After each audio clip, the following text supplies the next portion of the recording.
दहशतगर्दों की मंडी चलाने वाले अफगान तालिबान दहशतगर्दों की मुकम्मल तौर पर माली मुआवनत भी करने लगे। वर्ल्ड बैंक की रिपोर्ट ने सारा कच्चा छट्टा खोल के रख दिया। इस बारे में आमिर रज़ा से बात करते हैं। आमिर भाई, दावे तो बड़े करते हैं अफगान तालिबान के, हम दहशतगर्दों की कोई मुआवनत नहीं करते, यहाँ पर दहशतगर्द नहीं है, लेकिन तमाम दहशतगर्द वहीं पे पलते हैं और वो बाकायदा उनकी माली मुआवनत भी करते हैं। वर्ल्ड बैंक की रिपोर्ट ने भी सारे हकाइक सामने रख दिए हैं। जी बिल्कुल, आपने सही कहा दिल भाई। ये बात तो है, अरसा दराज से हम कह रहे थे कि जो माली मावनत है वो अफ़गानी करते हैं। और ये हमें लोग यहाँ पर ताने क्या देते थे कि देखें जी, अफ़गानी जो है, एक अफ़गानी जो है वो डॉलर के मुकाबले में बेहतर करेंसी है। तो उसकी बड़ी वजह ये थी कि पूरी दुनिया की डोनर कंपनीज जो हैं या डोनर्स ममालिक जो हैं, जो अदारे हैं, वो इनको डोनेशन दे रहे थे डॉलर्स के नाम पर। इन्होंने क्या किया, इन्होंने एक रिपोर्ट जारी की तालिबान ने, जो कि अबूरी हुकूमत है।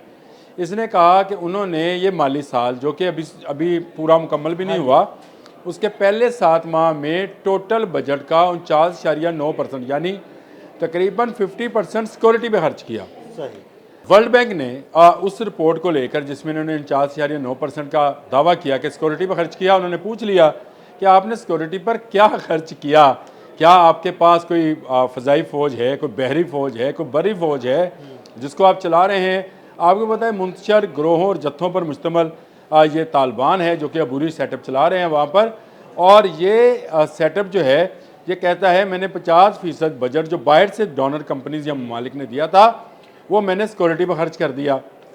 इस रिपोर्ट को लेकर इसके साथ एक और रिपोर्ट मिलाएं, वो है यूएन सिक्योरिटी काउंसिल की रिपोर्ट। यूएन सिक्योरिटी काउंसिल लिखती है अपनी रिपोर्ट के अंदर कि अफ़गान तालिबान अपने मुल्क में मौजूद टीटीपी तहरीक तालिबान पाकिस्तान की ना सिर्फ वो उनके नज़रियाती मावनत फरमाती है बल्कि माली मावनत भी करती है।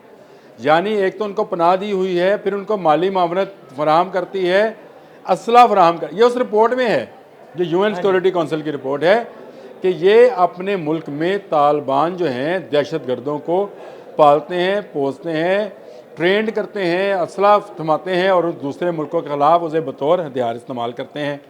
और ये दोनों रिपोर्ट जो हैं इस बात का बैन सबूत है कि अफ़गानिस्तान की सरजमीन, वहाँ के रियासती वसाइल, वहाँ के तालिबान जो हैं दहशतगर्दी को बढ़ावा दे रहे हैं।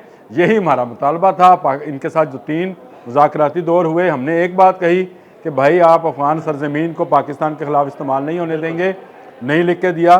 तो बुनियादी वजह यह है कि ये उनकी लॉजिस्टिक्स देखते हैं। लॉजिस्टिक्स से मुराद ये तालिबान जो हैं दहशतगर्दों को दूसरे ममालिक में भिजवाने का काम करते हैं, किसी के जैली पासपोर्ट के ज़रिए, किसी के शनाख्ती कार्ड के ज़रिए, कोई ये एजेंट बनाकर, जिस तरह से अमेरिका में वाक़या पेश आया है। यानी आमिर भाई, जिस तरह अमेरिका में वाक़या पेश आया और ये रिपोर्ट्स भी सामने आई, इसका मतलब है कि पाकिस्तान एक अरसे से, जो पाकिस्तान का मौक़िफ़ था कि ये दहशतगर्दी को बढ़ावा देते हैं, दहशतगर्दों को दूसरे ममालिक भेजते हैं, अब एक एक करके तमाम दुनिया के ममालिक को पता लगना शुरू हो गया। जी, आपने बिल्कुल सही बात का अंदाज़ा लगाया दिल भाई।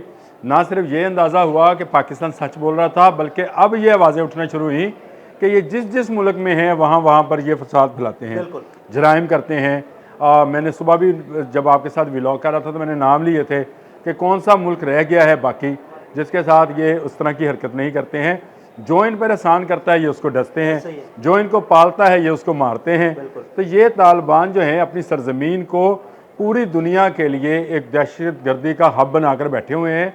और यहाँ पर रहकर ना चीन इनसे महफूज है, ना ताजिकिस्तान, ना ईरान, ना पाकिस्तान, ना अमेरिका, ना रशिया, कोई मुल्क, उज़्बेकिस्तान, अब नाम ले। मैं तो हैरान हूँ कि पूरी दुनिया इसको बर्दाश्त कैसे कर रही है। लेकिन इस वक्त एक होप नज़र आई है कि चीनी इंजीनियर्स के कत्ल के बाद चाइना ने कहा है कि मिलकर इस दहशतगर्दी और अफ़गान तालिबान की अबूरी हुकूमत के ख़िलाफ़ कोई एक्शन लेना चाहिए। तो ये एक अच्छी होप है कि कोई ऐसा इत्तेहाद बने जिसमें तमाम कुव्वतें बैठकर फ़ैसला करें कि क्या हमने अपने मासूम और नहत्ते लोगों को इन तालिबान दहशतगर्दों के हाथों मरते हुए देखना है या इनका कलाकुमा करना है।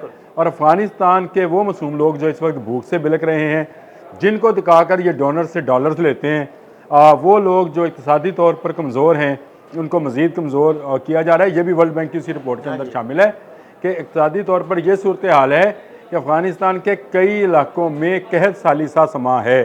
यानी वहाँ पर ना खाने को अनाज है, ना इलाज के लिए अद्वियात हैं, ना कम्युनिकेशन के लिए कोई दूसरे ज़राए हैं। वहाँ से खबरें तो आ नहीं रही हैं क्योंकि तालिबान ने कंट्रोल्ड मीडिया रखा हुआ है। उनके अपना एक चैनल है जिसको वो चलाते हैं और उसके अलावा वो कहीं पर भी इंटरनेट की सहूलत भी चलने नहीं देते हैं। ख़वातीन के कॉलेज, यूनिवर्सिटियाँ, हॉस्पिटल्स में काम करने और पढ़ने पर पाबंदी है। मुझे बताएं, जिस मुल्क में ऐसी पाबंदियाँ होंगी, जिसमें ऐसा जबर का निज़ाम नाफिज होगा, तो दुनिया में जबर ही बांटेगा। अमन होगा तो अमन की बात करेंगे। और आमिर भाई, पिछले 2 दिन में इन्होंने 2 सुपर पावर को निशाना बनाया, अमेरिका में और चाइना के लोगों को। अब आप देख लें कि 2 दिन में 2 सुपर पावर्स जो हैं इनके हाथों तंग है, तो इसलिए चीन ने बिल्कुल सही आवाज़ उठाई है।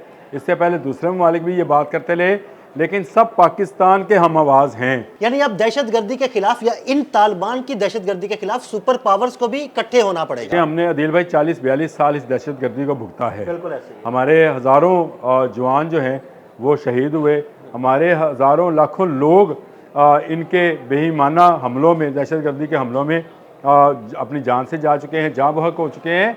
मैं ये समझता हूँ कि अब ये मौका है कि इन तालिबान से हमेशा हमेशा के लिए जान छुड़ाई जाए, एक मुनज़्ज़म हुकूमत वहाँ पर कायम की जाए जो अफ़गानिस्तान की तरक्की के लिए काम करे, ना कि ये TTP, दाइश या ISIS जैसे दहशतगर्द तंजीमों को फ़रोग़ दे, माली मावनत फराहम करे। दुनिया भी ये सोचे जो डॉलर्स आप इनको दे रहे हैं उसका 50% यानी हर 100 में से 50 रुपये दहशतगर्दी के लिए इस्तेमाल हो रहा है, किसी की सिक्योरिटी के लिए इस्तेमाल नहीं होता। और अगर ये ना हो तो ये 50% भी उन लोगों की भूख, अफलास, बीमारी पर खर्च किया जा सकता है जो इस वक्त अफगानिस्तान में एक जबर के साए में ज़िंदगी गुजारने पर गुजार रहे हैं और जिनके नाम पर डॉलर्स दिए जा रहे हैं, जिनके नाम पर डॉलर दिए जा रहे हैं, वो जबर के इस साए में ज़िंदगी गुजारने पर मजबूर हैं। उनको रिहाई दिलाना अब पूरी दुनिया की जिम्मेदारी है। बिल्कुल, बहुत शुक्रिया अनुभव जी। बिल्कुल, आमिर रज़ा ने बड़ी तफसील के साथ आपको बताया कि किस तरह अफ़गान तालिबान दहशतगर्दी को सपोर्ट करते हैं और दहशतगर्दों की माली मुआवनत भी करते हैं। अदील अहमद और आमिर रज़ा को इजाज़त दीजिएगा। अल्लाह हाफ़िज़। हमने अदील भाई 40-42 साल इस दहशतगर्दी को भुगता है। बिल्कुल ऐसे ही। हमारे हज़ारों जवान जो हैं वो शहीद हुए, हमारे हज़ारों लाखों लोग इनके बेईमाना हमलों में, दहशतगर्दी के हमलों में अपनी जान से जा चुके हैं, जाँ बहक हो चुके हैं। मैं ये समझता हूँ कि अब ये मौका है कि इन तालिबान से हमेशा हमेशा के लिए जान छुड़ाई जाए, एक मुनज़्ज़म हुकूमत वहाँ पर कायम की जाए जो अफ़गानिस्तान की तरक्की के लिए काम करे, ना कि ये TTP, दाइश या ISIS जैसे दहशतगर्द तंजीमों को फ़रोग़ दे, माली मावनत फराहम करे।